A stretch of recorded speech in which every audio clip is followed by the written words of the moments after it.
Bom dia, irmãos. Vamos dar continuidade aí à nossa aula da IBD. Acho que os catecúmenos estão com a gente hoje, né? Legal. Se tiverem dúvida, façam o professor de vocês depois. Vamos dar continuidade à sessão que a gente estava se propondo a falar a respeito sobre Cristo mediador. Semana passada a gente falou sobre a humilhação de Cristo, baseado na nossa sessão, e hoje a gente vai falar sobre a exaltação do Senhor Jesus. Tá? Então eu vou ler a nossa sessão e a gente vai fazer uma oração para começar a nossa aula. A nossa sessão diz o seguinte: este ofício o Senhor Jesus empreendeu muito involuntariamente. Para que pudesse exercê-lo, foi feito sujeito à lei, que ele cumpriu perfeitamente. Padeceu imediatamente em sua alma os mais cruéis tormentos e em seu corpo os mais penosos sofrimentos. Foi crucificado e morreu. Foi sepultado e ficou sob o poder da morte, mas não viu corrupção. E a partir de agora é o que a gente vai estudar. Ao terceiro dia, ressuscitou dos mortos com o mesmo corpo com que tinha padecido. Com esse corpo, subiu ao céu, onde está sentado à destra do Pai, fazendo intercessão. De lá, voltará no fim do mundo para julgar os homens e os anjos. Vamos fazer uma oração? Pai eterno, Deus de graça e misericórdia, nós engrandecemos o Teu nome, Senhor Deus, porque o Senhor nos escolheu antes da fundação do mundo e o Senhor nos deu o Teu próprio Filho para que morresse por nós, vivesse de maneira perfeita. E obrigado, Senhor, porque essas verdades elas mudam completamente a maneira como nós enxergamos a vida e a maneira como nós vivemos a nossa vida. E por isso nós exaltamos o Teu nome, Senhor, por essa obra maravilhosa do Teu Filho e pelo Teu Espírito que também nos é concedido. Obrigado pela bênção de ouvir a Tua palavra essa manhã, que possamos meditar nessas verdades e não nos esquecer delas. E pedimos a Tua graça também nesse momento, na escola bíblica, as crianças, ó Pai, ali atrás, a nós aqui, nos conduz, ó Senhor Deus, nos dá clareza, nos dá entendimento das Tuas verdades, ó Pai, nos fortalece a fé. Oramos, ó Pai, no nome do nosso mediador, Senhor Jesus Cristo. Amém. Então, na última aula, resumidamente, a gente viu que Cristo se voluntariou como mediador, né? Nós vimos que ele precisava viver uma vida perfeita diante da lei, né? Ele cumpriu a lei perfeitamente, morreu, ressuscitou, né? Venceu a morte, satisfez a justiça de Cristo, e a partir de agora, com Cristo ressurreto, qual é a obra do nosso Senhor e Salvador Jesus Cristo? A gente vai tentar se aprofundar aqui o que as Escrituras dizem a respeito disso. Para isso, meus irmãos, eu peço que vocês abram em João, capítulo 17. Mais para frente, a gente vai voltar nesse texto algumas vezes. Então, se vocês quiserem deixar marcadinho aí, a gente vai olhar para ele em alguns outros versos também. Então, a partir do momento que Cristo vence a morte, né? A própria Escritura diz, né, que a morte não pode reter o Senhor Jesus Cristo, porque Ele é o próprio Deus. Ele se assenta à destra do Pai, é o que a nossa sessão diz. Ele, como Deus, ele já tinha esse direito. Agora, como homem, ele tem não apenas esse direito, porque ele cumpriu a justiça, mas ele tem esse dever como nosso mediador. João capítulo 17, versículos 4 e 5 diz o seguinte: eu te glorifiquei na terra. Essa é a oração sacerdotal do Senhor Jesus, consumando a obra que me confiaste para fazer. E agora, glorifica, meu Pai, contigo mesmo, com a glória que eu tive junto de ti, antes que houvesse mundo.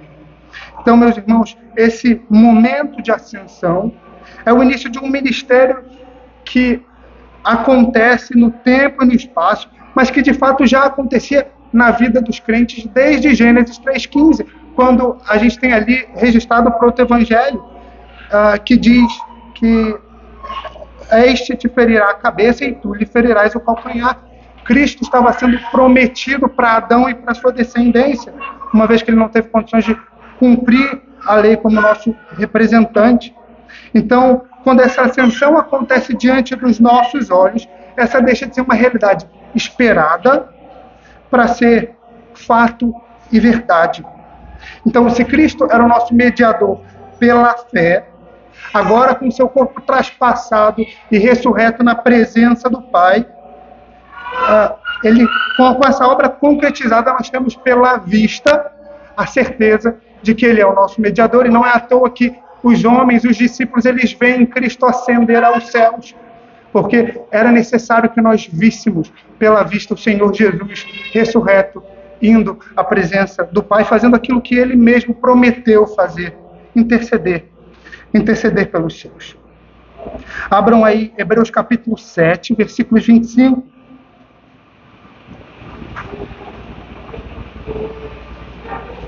Só para que a gente entenda essa realidade a respeito da qual eu falei agora, né, sobre Cristo ser sempre o nosso mediador, a gente pode pensar isso a respeito do fato da morte de Cristo na cruz.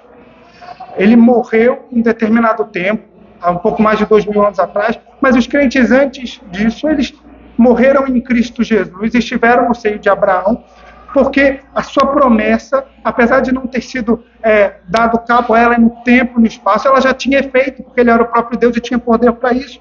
A mesma coisa a gente entende a respeito da obra do Espírito Santo. A gente tem no Pentecostes, né, a descida do Espírito Santo, o início do seu ministério.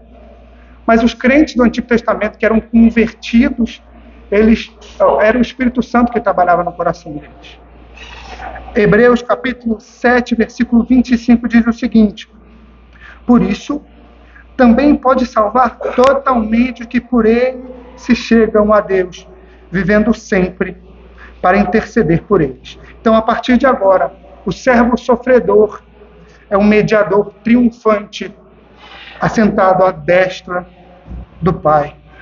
Passa para mim, por favor, Jonathan, o que significa dizer que ele está assentado à destra do Pai?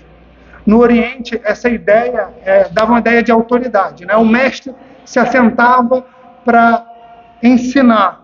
O rei ele se assentava no trono para tomar as suas decisões. E é essa ideia aqui na Escritura, que se dá quando diz que o Senhor Jesus ele se assenta no trono à destra do Pai. Ele está sentado como aquele que tem a autoridade para reinar. Ele é corregente ao Pai. Ele reina juntamente com Ele. E esse é o verdadeiro santuário ao qual as simbologias do Antigo Testamento apontavam. Elas apontavam o quê? O que o templo significava, os sacrifícios, a presença de Cristo. Todas elas estavam apontando para o nosso Senhor Jesus Cristo, para esse momento. Abram aí Salmo capítulo 24, a partir do versículo 3. Esse salmo fala da ascensão do povo de Israel para Jerusalém para louvar o Senhor, mas a gente entende pela própria Escritura que esse é um salmo messiânico, ele aponta para o Senhor Jesus. A partir do versículo 3 do Salmo 24, diz o seguinte: quem subirá ao monte do Senhor? Quem subirá à presença do Senhor? Quem há de permanecer no santo lugar? O que é limpo de mãos e puro de coração, que não entrega a sua alma à falsidade, nem jura dolosamente. Este obterá do Senhor a bênção e a justiça do Deus da sua salvação. Tal é a geração dos que buscam a face de Deus de Jacó. E a partir de agora, vejam o que diz a Escritura: levantai, ó portas, as vossas cabeças, levantai-vos, ó portais eternos, para que entre o Rei da Glória. Quem é o Rei da Glória? O Senhor forte e poderoso. O Senhor poderoso nas batalhas. Aquele que venceu todas as batalhas as quais foram colocadas diante dele. Levantai, ó portas, as vossas cabeças, levantai-vos, ó portais eternos, para que entre o Rei da Glória. O Senhor Jesus aqui, ele não pede permissão para entrar nos céus. Ele não precisa que o cetro do Pai seja estendido a ele por conta de quem ele é e da sua obra. Ele ordena: abram portais eternos para que entre o Rei da Glória. Cristo é o Rei da Glória. E aí, de novo, espero que vocês tenham marcado aí João 17, no versículo 4. Pode falar. Esse texto que Salmo se remete a Atos 9. 1:9. Eu acho que eu vou ler esse texto aqui.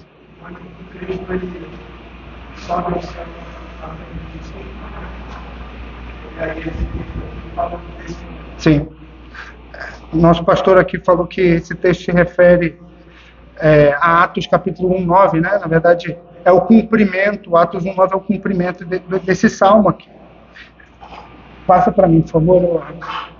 Agora, como Cristo intercede por nós?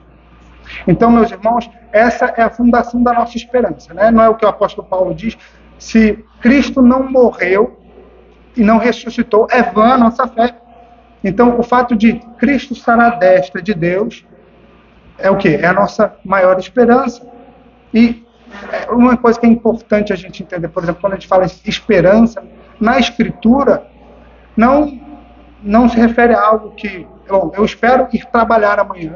Isso pode não acontecer. A esperança na Escritura, e quando se fala a respeito da obra e das promessas do Senhor, é algo que certamente vai acontecer. Né? E Ele está à destra do Pai, significa que nós esperamos que tudo aquilo que Ele fez, tudo aquilo que Ele prometeu, seja concretizado na vida do seu povo. Então, como ele faz essa obra de intercessão por nós? O capítulo 8 de Romanos, versículo 34, ele fala dessa nossa esperança. Ele diz, Romanos 8, 34, quem os condenará? É Cristo Jesus quem morreu, ou antes ressuscitou, o qual está à destra, à direita de Deus, e também intercede por nós. O que significa isso, meus irmãos? O Senhor Jesus, nos céus, Ele não implora, Ele não se ajoelha diante do Pai, pedindo bênçãos para o seu povo. Não. Por ser o Rei da Glória, o Deus homem, com sua obra consumada, Ele tem todos os seus desejos cumpridos, e a gente vai entender aqui mais um pouco para frente qual é o principal desejo do Senhor Jesus, que não diz respeito a nós, em segundo plano, sim, diz respeito a nós e a obra dele na redenção. Agora, olha o que o pastor escocês Ian Hamilton diz a respeito dessa intercessão do Senhor Jesus. Ele diz que essa é uma intercessão inaudível. A voz de Cristo não é ouvida. A intercessão de Cristo é a sua presença no verdadeiro santuário à destra de Deus. Efésios capítulo 1, versículo 3, se os irmãos quiserem, não precisam abrir, diz o seguinte: bendito o Deus e Pai de nosso Senhor Jesus Cristo, que nos tem abençoado com toda a sorte de bênçãos espirituais nas regiões celestiais em Cristo Jesus. O que significa isso? O Pai olha para o Filho e vê o seu povo ali. Toda a sorte de bênçãos espirituais nos é outorgada por conta de Cristo Jesus. E a gente viu hoje na pregação, a gente leu um pouco disso no Salmo 87, no Salmo 97, se eu não me engano, na liturgia. A Escritura diz que as nossas obras são como trapos de imundícia, mas a gente ouviu na pregação que as nossas obras são aceitas diante do Senhor. Por que isso? Como isso faz sentido? O Senhor não nos aceita pelas nossas obras, mas pelas obras do Senhor Jesus. E de maneira misericordiosa, apesar da sujeira dos nossos pecados, Ele as reconhece e dá valor a elas. E nos dá um galardão por isso, de maneira imerecida. E a respeito disso, João Calvino diz o seguinte: uma vez que Cristo rasgou o véu e adentrou os lugares celestiais, o Pai contempla a sua obra expiatória e por isso não há bênção espiritual que o Pai não conceda aos seus eleitos, graças a Cristo Jesus. Por conta de sua obra, a sua mediação é aceita. certo puritano diz que a intercessão de Cristo são suas mãos e pés perfurados. E a gente vai ver qual o conteúdo dessa oração de Cristo, dessa intercessão do Senhor Jesus. Por isso eu peço que os irmãos abram em João 17, a partir de agora deixem esse texto aberto. Passa para mim, por favor. Mais uma vez. Obrigado. João 17. Lembra que eu tinha dito que eu ia dizer para vocês qual era o principal motivo de Cristo estar à destra do Pai? A gente acha que é a nossa intercessão, né?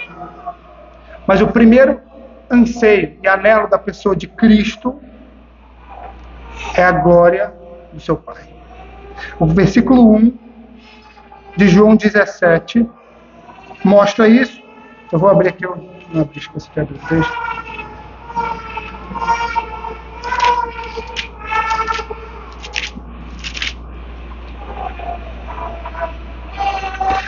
Pai, é chegada a hora, glorifica teu Filho, para que o Filho te glorifique a ti.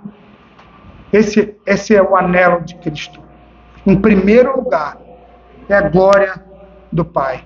Isso a gente pode tirar uma belíssima e profunda aplicação para nós, né? Esse foi o propósito da vida de Cristo. Ele diz isso a todo tempo para os discípulos, enquanto esteve aqui na Terra. Vejam, a segunda pessoa da Trindade, que foi o motivo pelo qual todas as coisas foram criadas, tudo foi criado por meio dele. No momento em que ele se faz carne, ele não faz isso, em primeiro lugar, em favor dos seus, não. Ele faz isso para que o Senhor Deus seja glorificado. Qual é o fim principal do homem?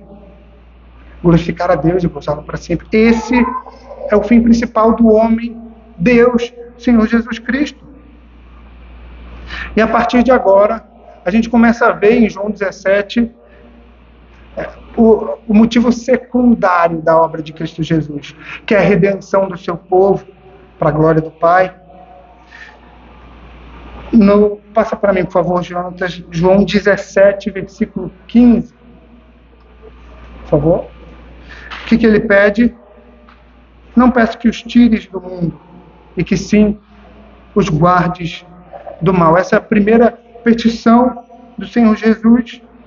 E aí eu me lembro daquele texto de Efésios 6, eu vou ler para os irmãos, versículos 11 e 12. Revesti-vos de toda a armadura de Deus para poderdes ficar firmes contra as ciladas do diabo, porque a nossa luta não é contra o sangue e a carne, e sim contra os principados e potestades, contra os dominadores deste mundo tenebroso, contra as forças espirituais nas regiões celestiais. Sabe qual é o maior trabalho de Satanás, do nosso inimigo? Ele tentar, de alguma forma, uma vez que já está condenado, tentar de alguma forma e ineficazmente retardar a obra do Senhor Jesus Cristo de restaurar a alma do homem. E por isso ele ataca a criação, por isso que ele nos tenta, para que nós possamos cair em tentação e, segundo ele possa imaginar, essa obra não seja completada. E a gente imagina, né? Poxa, o próprio Satanás na Escritura é dito que ele reconhece que Cristo é o Filho de Deus, ele conhece a Escritura muito mais do que todos nós aqui, e ele sabe que ele já está condenado. Mas é exatamente o que o pecado faz com a gente, né? A gente conhece o pecado, a gente sabe das consequências do pecado, a gente não deixa de pecar por isso. Com Satanás é assim também, ele trabalha arduamente para fazer tropeçar os santos do Senhor. E isso é realidade para aqueles que o servem. A gente sabe na Escritura, só há dois lados. Aqueles que estão com Cristo, Mateus 26 vai dizer isso, né? Os que serão colocados à direita e os que serão colocados à esquerda. E muitas vezes, de maneira inconsciente, os ímpios, eles trabalham para isso. Porque eles têm influência como diz Calvino, né? Do cão raivoso do pai. Calvino fala de que Satanás é o cão raivoso, né? Que está na coleira e que ele só vai até onde o Senhor permite. Olha o que diz Provérbios, capítulo 4, versículo 16. Ele diz o seguinte: Desculpa, de 14 a 16. Não Provérbios 4, versículos de 14 a 16. Não entres na vereda dos perversos, nem siga pelo caminho dos maus. Evita-o. Não passes por ele, desvia-te dele e passa de largo, pois não dormem se não fizerem o mal, e foge deles o sono se não fizerem tropeçar alguém. Com o pai dos iníquos é a mesma coisa. Não foi o que o Senhor Jesus falou em Lucas 22 para Simão? Lucas 22, não precisam abrir, versículos 31 e 32. Simão, eis que Satanás vos reclamou para vos peneirar como trigo. Eu, porém, roguei por ti, para que a tua fé não desfaleça. Como a gente vai ver, e como a gente já viu de maneira introdutória, não há pedido, não há intercessão do Filho feita ao Pai pelo seu povo que seja recusada. O que Cristo faz à destra do Pai é dar efetividade à sua obra de redenção, por isso Satanás não tem poder sobre os filhos do Senhor. Ian Hamilton, mais uma vez, ele diz que o único corpo desfigurado e traspassado que adentrou ou que adentrará os céus é o de Cristo. Nós seremos protegidos do inimigo e guiados até os céus, e lá completamente restaurados. Colossenses 2, versículo 15, diz que na cruz, Cristo expôs publicamente Satanás ao desprezo, triunfando sobre ele na cruz.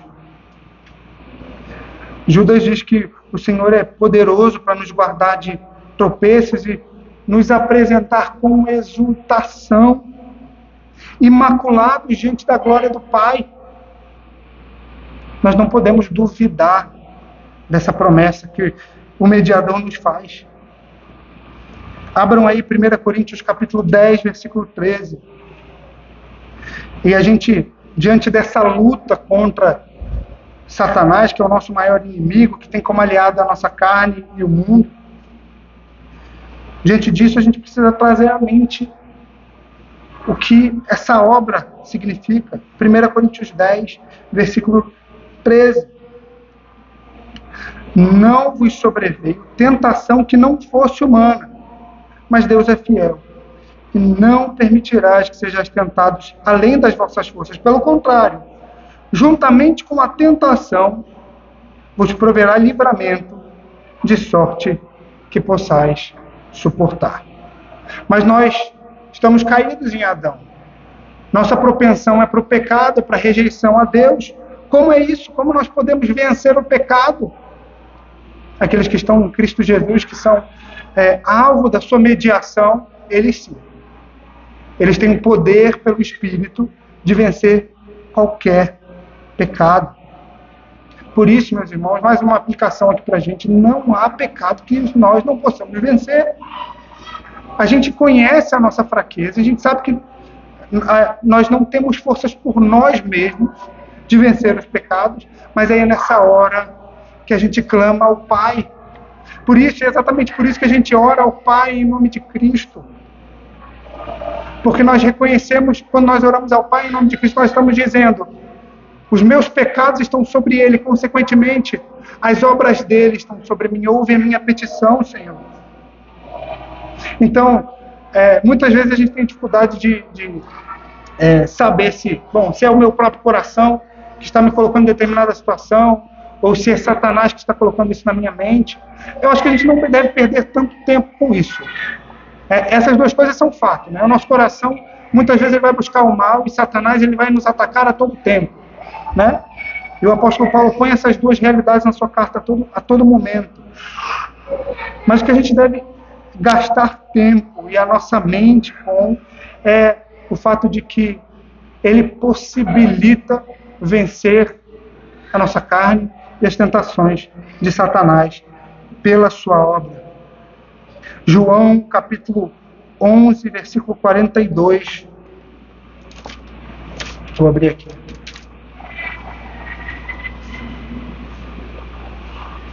O Senhor Jesus diz, aliás, João 11, 42.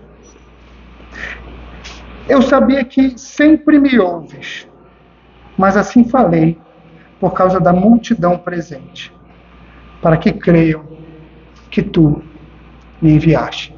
Essa deve ser uma realidade que toca o nosso coração e muda a maneira como a gente lida com o pecado, com a tentação, com Satanás. E é por isso que essas coisas estão registradas. Como eu falei, é por isso que Cristo teve que viver uma vida perfeita, sofrer, como a gente viu na aula passada, as angústias do inferno, e subir aos olhos dos homens para os céus. Isso era uma realidade. E Cristo sabia que ele seria ouvido. Mas ele fala essas coisas, ele escreve essas coisas na sua palavra, para que a nossa fé seja firmada nele. O mediador ressurreto, que se assenta no trono, como eu já falei, ele não terá a sua oração recusada. E é isso que ele faz nesse capítulo de João 17, é a preparação para a crucificação. Ele ora ao Pai, como verdadeiro intercessor pelo seu povo. O segundo pedido do Senhor Jesus é: santifica o teu povo, santifica-os na tua verdade. A tua palavra é a verdade. E a gente sabe muito bem, né? Isso já foi dito aqui muitas vezes. Santificar da ideia de separar. Nós precisamos ser separados do mundo. Né? E aí a gente se pergunta, o que é a vida cristã? Como a gente pode resumir a nossa vida prática cristã? É amar a Deus, guardar os seus mandamentos e negar a nós mesmos. Esse é o resumo da vida prática do cristão nesse mundo. E é isso que Cristo pede ao Pai, que nós, como filhos seus, vivamos vidas distintas. Quando a gente fala desse pedido aqui do Senhor, a gente não pode deixar de chamar a nossa responsabilidade. Né? Não é isso que a Escritura deixa muito claro, que Ele concede a nós todos os meios e todas as bênçãos necessárias para a vida e piedade, mas Ele prepara as boas obras para que andemos por ela. Ele nos dá força para vencermos a tentação. São duas verdades que aos nossos olhos parecem antagônicas, mas elas andam juntas na Escritura.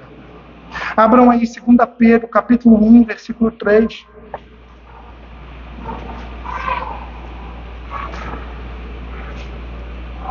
Segunda Pedro, capítulo 1, versículo 3 diz: visto como pelo seu divino poder nos têm sido doadas todas as coisas que conduzem à vida e à piedade, pelo conhecimento completo daquele que nos chamou para a sua própria glória e virtude. Como a gente tem esse conhecimento a respeito do Senhor Jesus? Né?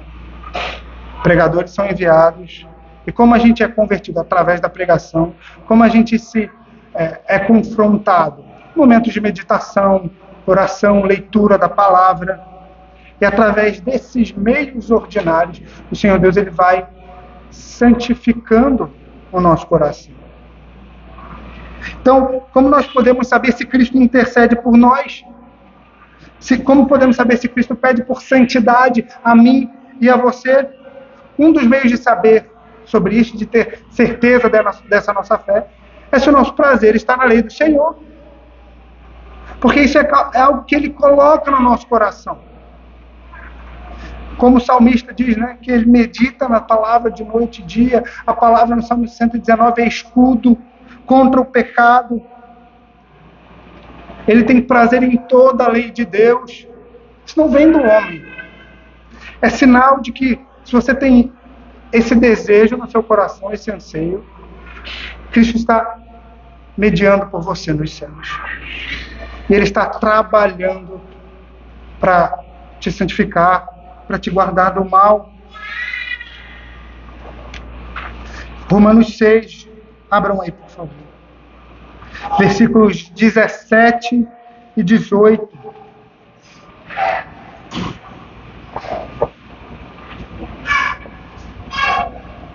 Romanos 6, 17 e 18. Mas graças a Deus, porque outrora escravos do pecado, contudo viestes a obedecer de coração a forma de doutrina que fostes entregues. Uma vez libertados pelo pecado, fostes feitos servos da justiça. Isso é consequência da obra de Cristo e da sua mediação nas nossas vidas. Deixa-me fazer aqui mais uma aplicação. Hoje em dia, ainda mais com internet, está na moda. O que é? A igreja precisa ser relevante, precisa falar sobre todos os assuntos, precisa estar em todos os lugares. Mas o que a palavra nos ensina é que nós somos relevantes vivendo para Cristo e pregando esse Cristo com as nossas obras e com a nossa boca. J.I. Packer diz que a essência da evangelização é a vida santa do crente no mundo. A gente não pode querer mudar a nossa sociedade votando num presidente de direita. A gente não pode querer mudar a nossa sociedade com as motivações erradas, indo para a rua entregar folhetos dizendo Jesus te ama. Não. E a nossa vida está longe de Cristo. Como Cristo transforma o mundo? Pela sua obra, por meio da sua obra. E aqui na terra, através dos seus santos, que lutam contra o pecado, nadam contra a maré deste mundo. Então, se nós quisermos ser relevantes, precisa começar no nosso coração. Lutando por santidade. A gente ora por pecados específicos, a gente anota no papelzinho os nossos pecados. Às vezes, alguns deles trazem vergonha a nós. Nós não temos coragem de escrevê-los. Mas eles estão na tua mente a todo tempo, não apenas te tentando, mas você clamando ao Pai, através do Filho: Pai, tem misericórdia de mim e me ajuda a vencer esse pecado. E tem feito coisas para que esse pecado seja mortificado de fato, como a gente viu. Essas coisas são realidade na vida do crente. Se nós clamarmos e de fato almejarmos por isso, o Pai, que tem prazer na misericórdia, Ele vai nos conceder o seu Espírito. Efésios capítulo 2, versículo 10 diz que somos feitura dele, criados em Cristo Jesus para as boas obras, as quais Deus de antemão preparou para que andássemos nelas. E olha que engraçado, né? Em Hebreus capítulo 12 ele diz: sem santidade ninguém vai ver o Senhor. E aí a gente lembra do Salmo 24. Quem é santo? Ninguém. Ninguém é digno de subir e de permanecer na presença do Pai. Mas, pela intercessão, pela mediação de Cristo, pela sua obra poderosa, nós podemos subir à sua presença e permanecer lá, porque, como dizia Hamilton, as suas mãos e os seus pés perfurados estão na presença do Pai. Ele prepara todo o caminho. E por isso a gente não precisa se assustar quando ele diz: vocês só vão entrar na minha presença se forem santos. Eu olho para o meu coração e eu vejo, eu não tenho como ser santo. Mas eu olho para Cristo e eu percebo, nele eu sou santo. E por isso a gente não pode duvidar da nossa fé. Isso deve ser um encorajamento para nós, porque isso não depende de nós. Foi Cristo quem morreu e ressuscitou, e é Ele que está à destra do Pai. Todas as promessas feitas aos seus santos no Evangelho serão concretizadas, graças ao nosso Senhor e Salvador Jesus Cristo. Então, a terceira petição é que sejamos um com o Filho, assim como Ele é um com o Pai. E aí a gente vê nos versículos 20 e 21 de João 17: não rogo somente por estes, mas também por aqueles que vierem a crer em mim por intermédio da sua palavra, a fim de que todos sejam um. Antes de entrar particularmente nisso, deixa eu só dizer algo que eu já queria falar antes, mas eu acabei esquecendo.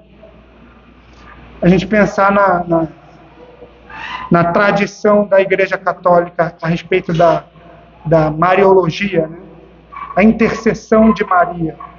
Se a gente trazer a memória que a gente viu na aula passada, né, sobre a justiça do Pai, sobre o que fez o Filho, sobre ter tido as agonias do inferno sobre ele na cruz, sobre ter estado debaixo da terra sob o poder da morte e ressuscitar. E agora, como Rei triunfante, subindo à destra do Pai, intercedendo pelos seus, o único santo de fato que pode adentrar. É uma aberração essa tradição católica. Homem nenhum tem condição de se colocar como mediador. Lembra o que acontecia no Antigo Testamento? Quando o sacerdote entrava no Santo dos Santos, era colocada uma corda na perna no momento de mediação, porque se ele quebrasse algum mandamento, se ele não se purificasse de maneira adequada, ele seria fulminado. Isso foi era uma imagem para que a gente entendesse que sem o sumo sacerdote a gente não pode entrar na presença dele. E aquele ali do Antigo Testamento, ele era uma imagem. E para que a gente pudesse crer, como diz João aqui, aquelas coisas foram feitas e foram escritas para nos lembrar do verdadeiro mediador que pode adentrar. Então, meus irmãos, eu tenho ouvido de muitos evangélicos no trabalho de que a nossa fé é muito parecida com a dos católicos. Eu não preciso ouvir mais nada a respeito deles. Mais nada. Quando eles chamam um ser humano que não é Deus de mediador, a gente já sabe, essa religião é uma farsa. Esses são apóstatas. Por isso que os puritanos chamam os papas de anticristo. Porque a doutrina católica representa tudo que é contrário à verdade das Escrituras. Mas, voltando aqui ao nosso ponto, eu precisava falar isso antes que eu me esquecesse de novo. O que significa dizer que nós somos um em Cristo Jesus? Romanos 6, versículo 7.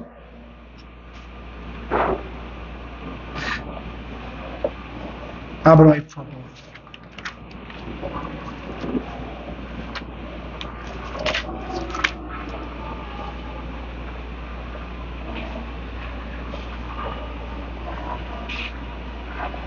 Diz o seguinte: porquanto quem morreu está justificado o pecado. Ora, versículo 8, se já morremos com Cristo, cremos que também com ele veremos, sabedores de que, havendo Cristo ressuscitado dentre os mortos, já não morre, a morte já não tem domínio sobre ele. E o texto segue, o meu foco aqui era o versículo 8. Tem outro texto de 1 Coríntios dizendo que nós fomos batizados com Cristo em sua morte. Quando Cristo estava vivendo de maneira perfeita, ele viveu por nós. Quando ele morreu em nosso lugar. Quando ele ressuscitou, ele venceu a morte para que tudo aquilo que ele prometeu fosse realidade nas nossas vidas. Ou seja, se Cristo é o Filho unigênito do Pai, por conta da nossa unidade com Cristo Jesus, nós agora somos filhos. E nós temos, por conta de Cristo, o direito de adentrar à destra do Pai. Não é o que vai acontecer quando Cristo voltar para julgar os seus? Nós viveremos eternamente na santa presença do Senhor Jesus. E eu poderia citar vários aspectos dessa realidade, do que significa essa unidade que nós temos com o nosso Salvador. Já caminhando para o final, irmãos. Mas eu queria falar sobre dois aspectos. Primeiro, a oração e a exaltação que nos espera no final dos tempos. Em primeiro lugar, meus irmãos, como eu já falei, por isso que a gente ora no nome de Cristo. Quando nós oramos ao Pai em nome de Cristo, os seus ouvidos se inclinam a nós.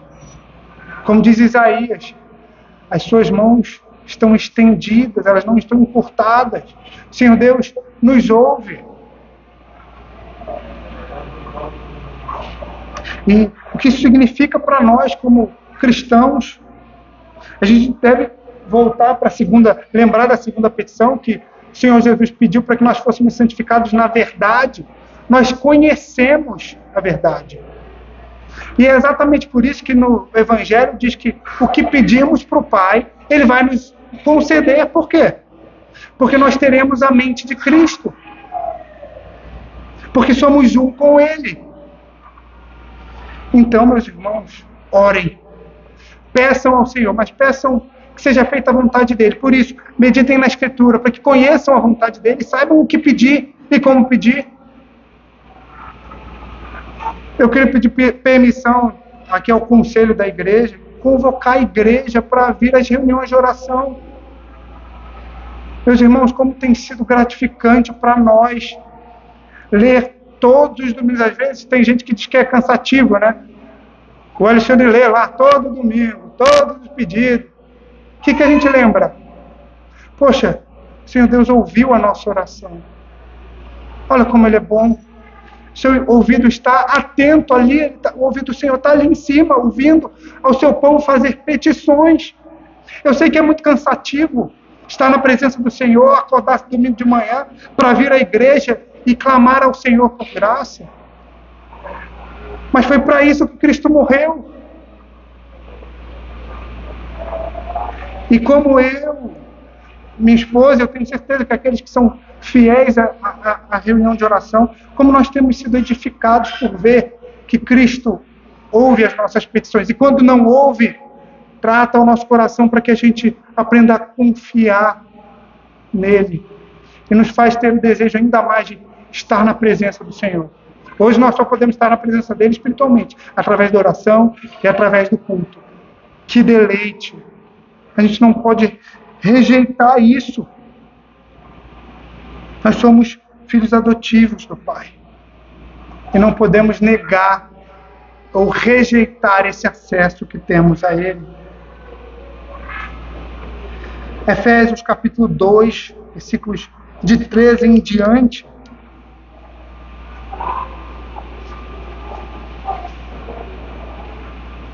Diz, Efésios 2, de 13 em diante, diz: mas agora em Cristo Jesus, vós que antes estáveis longe, fostes aproximados pelo sangue de Cristo, porque Ele é a nossa paz, o qual de ambos fez um.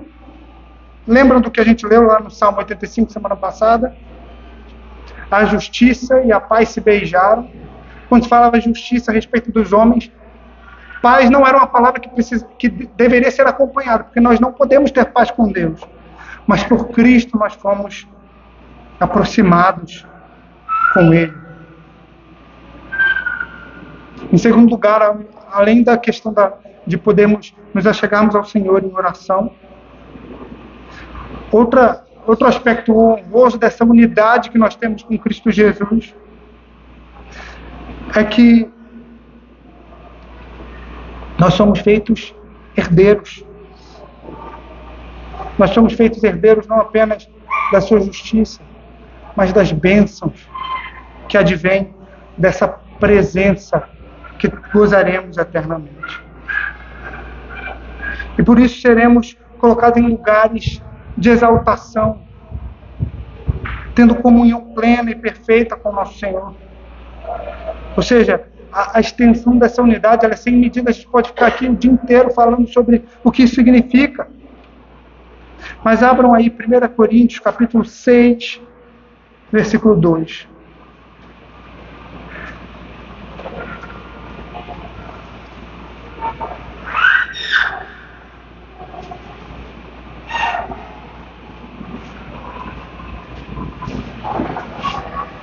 Olha o que diz 1 Coríntios 6, 2.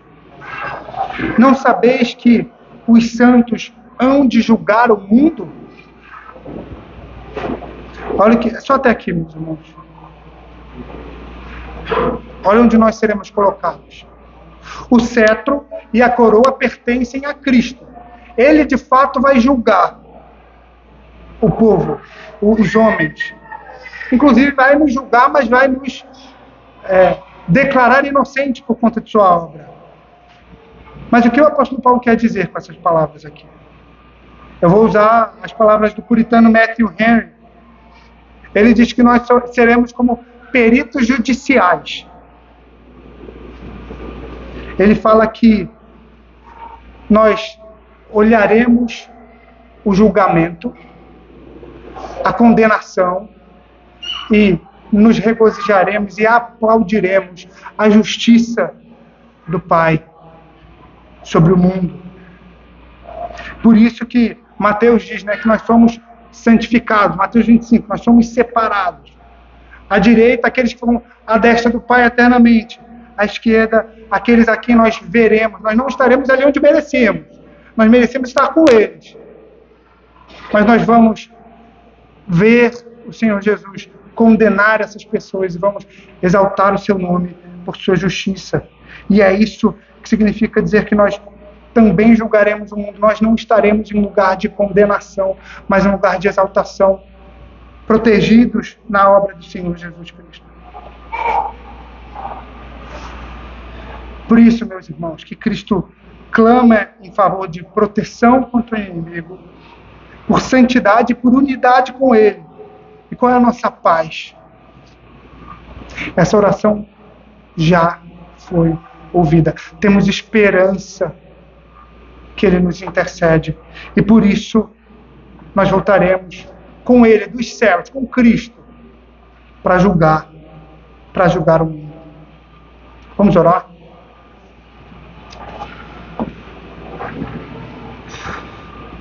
Pai eterno, Deus santíssimo, nós engrandecemos o Teu nome, Senhor, pela Tua justiça, pela Tua bondade, porque o Senhor é todo poderoso e apesar de nós, se revela a nós de maneira salvífica, Senhor Deus. Ajuda-nos a vencer as nossas batalhas, a mortificar o nosso pecado, ter esse desejo no nosso coração, que saímos aqui de fato com os corações ardentemente desejosos de ter prazer na Tua lei, de proclamar ao mundo Cristo Jesus, através da nossa obediência, através da proclamação do Teu Evangelho, Senhor. Nos dá dessa graça, Pai. Fortalece a nossa fé. Sabemos que não somos justos, sabemos que não podemos nos achegar à Santa Presença, mas temos Cristo Jesus e louvamos o Teu nome, ó Pai, porque é pela graça que fomos salvos. Ajuda-nos a nos lembrar dessas palavras de vida eterna quando formos tentados pela nossa carne, quando formos tentados por Satanás. E nos dá vitória, Senhor. O Senhor prometeu na Tua palavra que nos daria forças para vencer a tentação. Nós cremos nisso, Senhor. Nos dá forças, ó Pai. Nos dá condição de ter todo o deleite na Tua palavra. E possamos viver essa vida como o Senhor Jesus mesmo fez, para glorificar o Teu nome, Pai.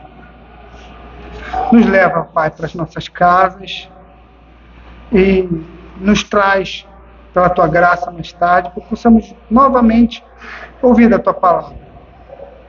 E que nosso coração esteja aberto, nossos ouvidos atentos, para que, através do conhecimento que será transmitido aqui, a Tua palavra, Cristo Jesus, nós possamos ser santificados, nossos pecados possam ser mortificados, e aqueles que não creem em Ti sejam convertidos.